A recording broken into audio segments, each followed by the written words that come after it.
This is my 2014 third gen Lexus IS250, and in a recent video I took you through the step-by-step process for doing a basic service.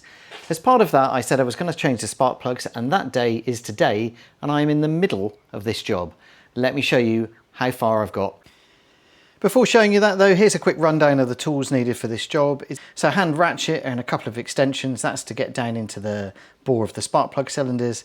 10mm socket, I'm using an extended or a deep one here, 12mm socket, there's only two 12mm bolts.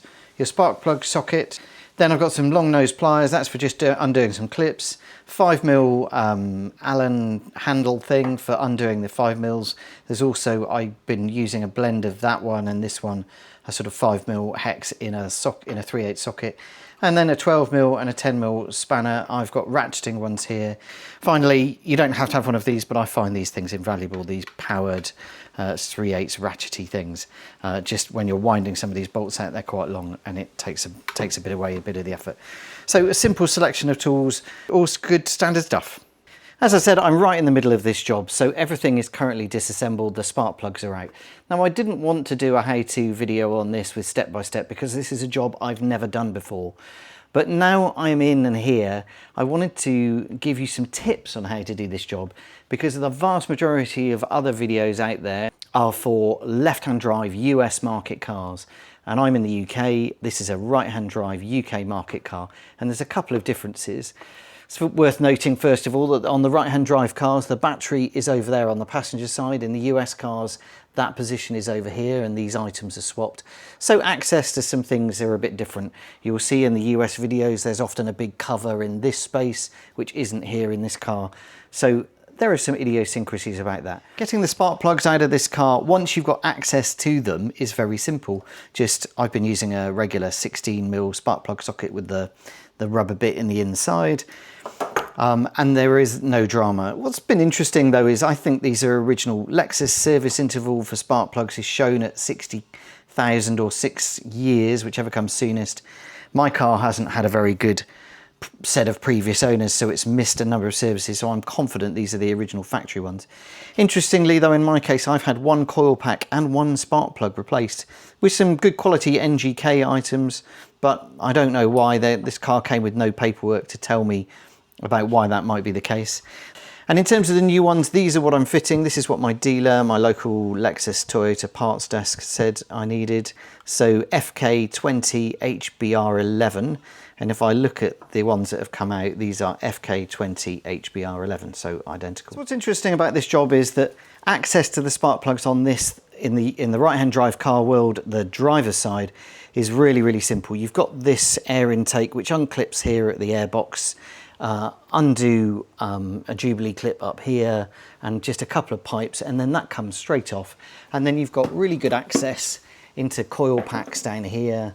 All you have to do is just undo these just to give you a bit of access to this bolt here, this middle one.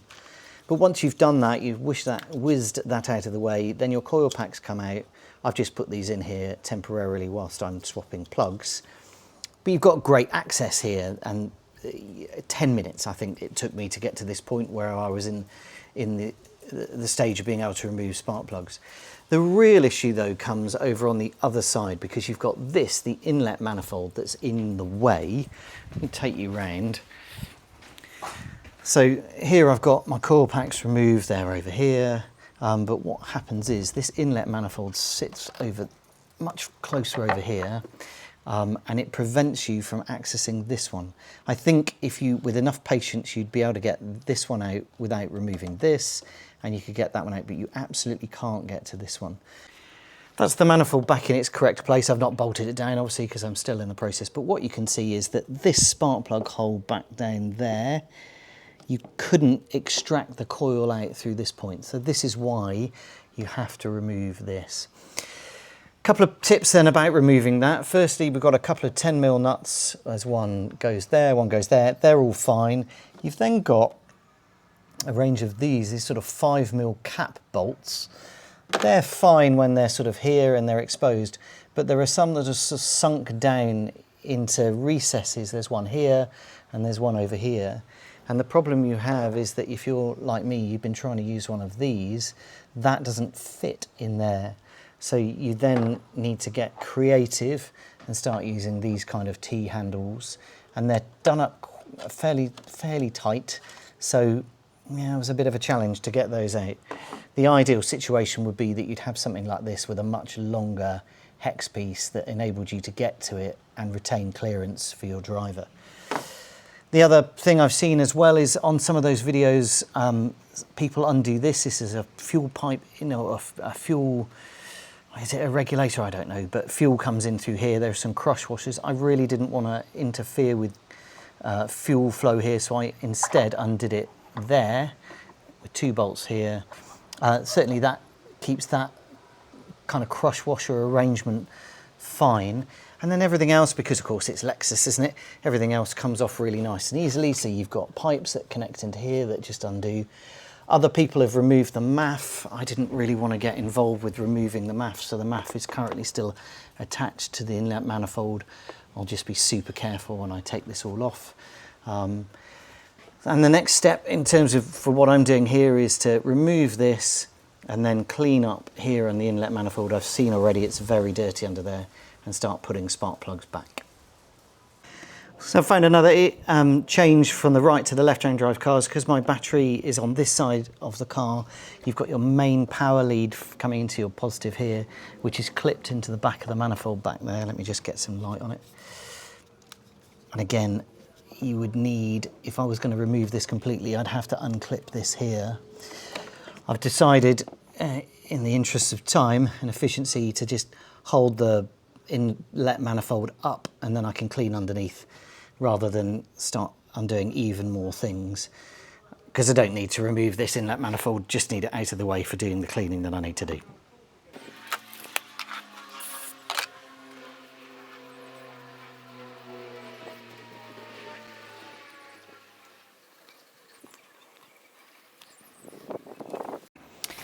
With that area now clean, I'm just going to leave it as it is propped up and then use that as the opportunity to get these spark plugs installed. I've got great clearance and access just while it's propped up like that.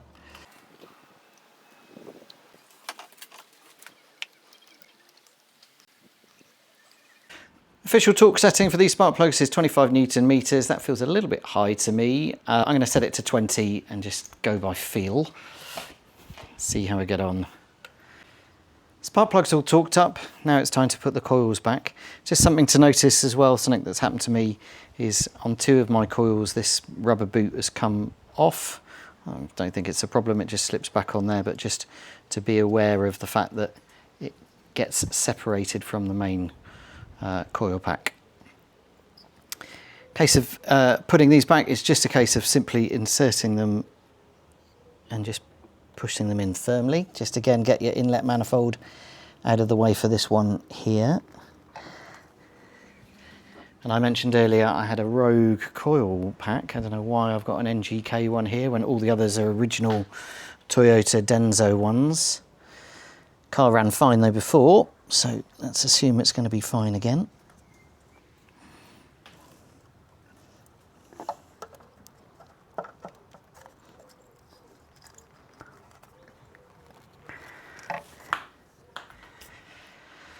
Coil pack's in, it's then a case of just putting in your bolts, 10mm, and they just screw in and tighten them up in a minute.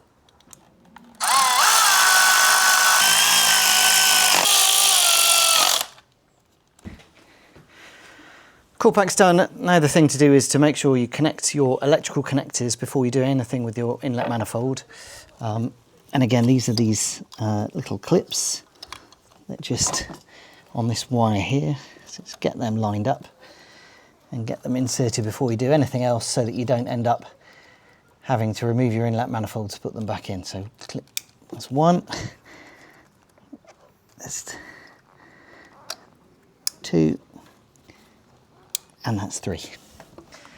So before reinserting your inlet manifold, don't do what I've just done and forget to do your electrical connector at the back. This was the one that we popped off earlier. It's just under here, just need to kind of get it back in its housing. It's probably easier said than done because it's fiddly.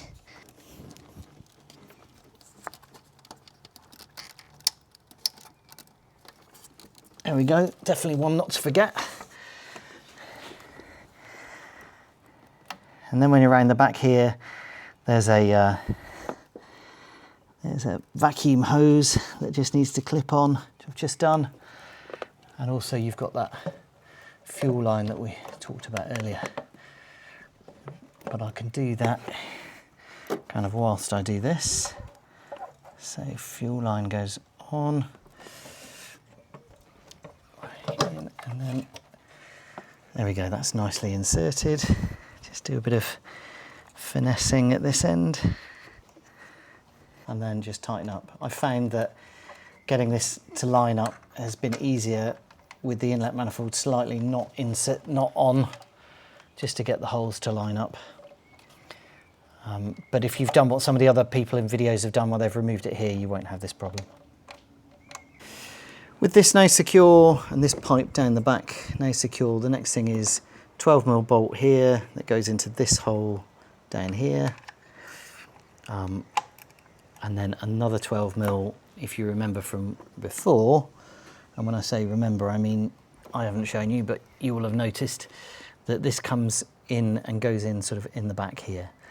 So those are the next steps. Once those are done, it's then a case of connecting electrical connectors back to their respective locations, here on this fuel bit and here in whatever this is. In fact, I can just do this one now, clip that one back in, and I'll do that one once everything's connected. Those fittings around the back here now done, it's then a case of bolting our manifold back down.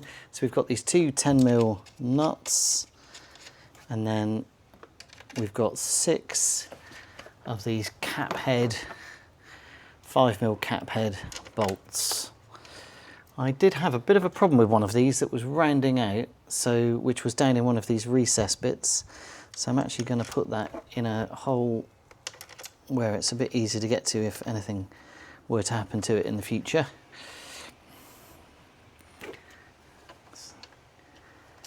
Get that one in there. There's one over in the back down here, right down in the guts there. And then one there, one in there. And then the final one is just under here. Let's clip that hose back in. There we go. And the final one is here.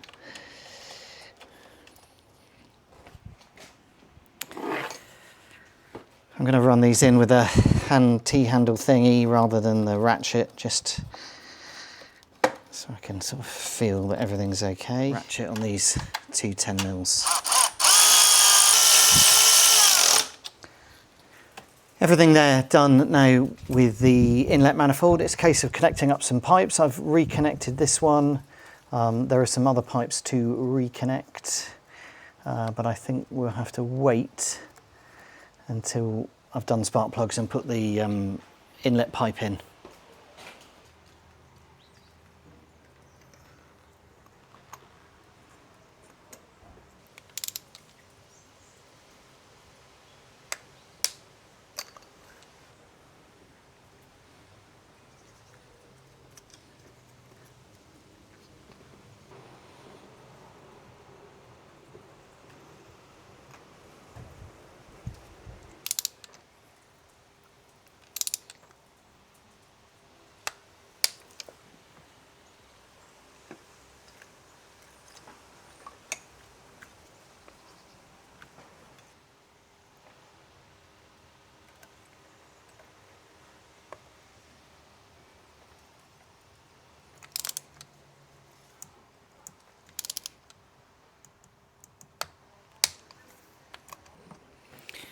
Spark plugs now in, coil packs in, just need to do these 10mm bolts into the coil packs.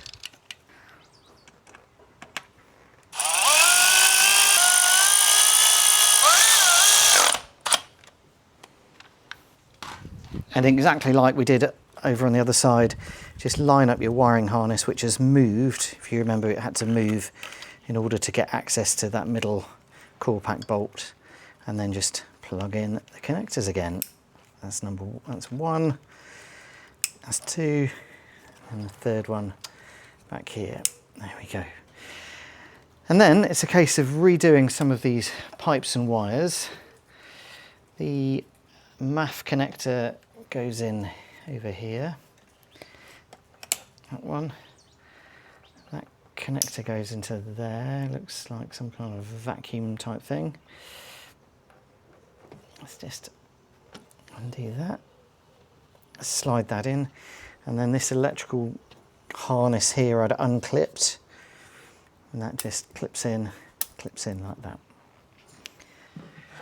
Once everything's clipped in, I can then use these two 10mm nuts to clamp down the wiring harness again. And then the last piece of the puzzle is reinserting this air inlet pipe. So that came off up here. So I'm just going to insert it at this end first. Well, that's gone on nice and smooth. Clip that pipe in there. There's a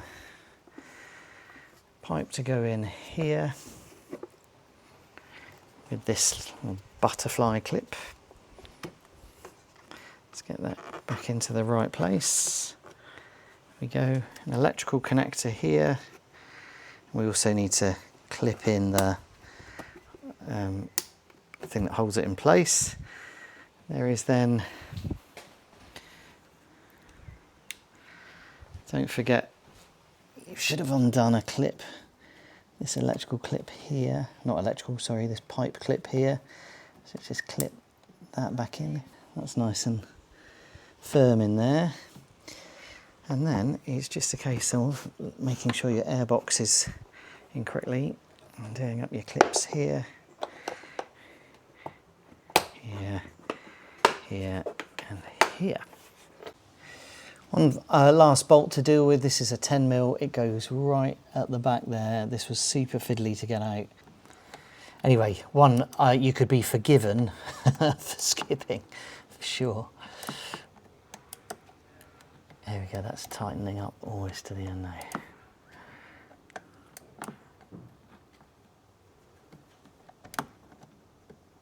Last step in this job then is to put your engine cover back on. No, you didn't see me take it off, but no tools required. It's just got clip fittings here and here, which line up with this point here and this point here. I'm not going to do that just yet. I just want to make sure the engine starts and runs and just check for any leaks in case I've done anything silly. Success. Happy with that.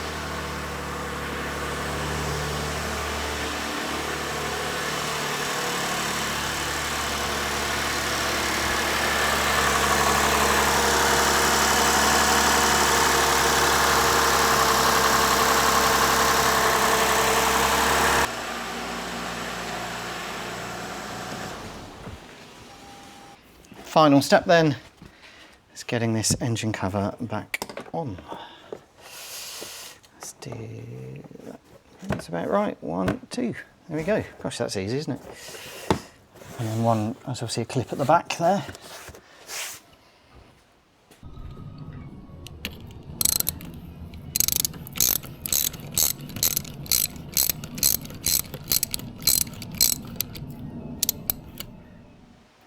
Hopefully those tips have been helpful. Unlike some of my other videos where I do a full breakdown step-by-step guide, I haven't done it here because this is a job I've not done before. But with those tips and the other videos out there on YouTube, I'm confident that you'll be able to tackle this job. It's not difficult, it's a little bit time consuming, and some of those bolts are a little bit fiddly, but there shouldn't be anything here that causes you too much difficulty. Any questions, let me know. If you've enjoyed this video, hit that like, and I look forward to coming to you in a new video very soon. Thanks and goodbye.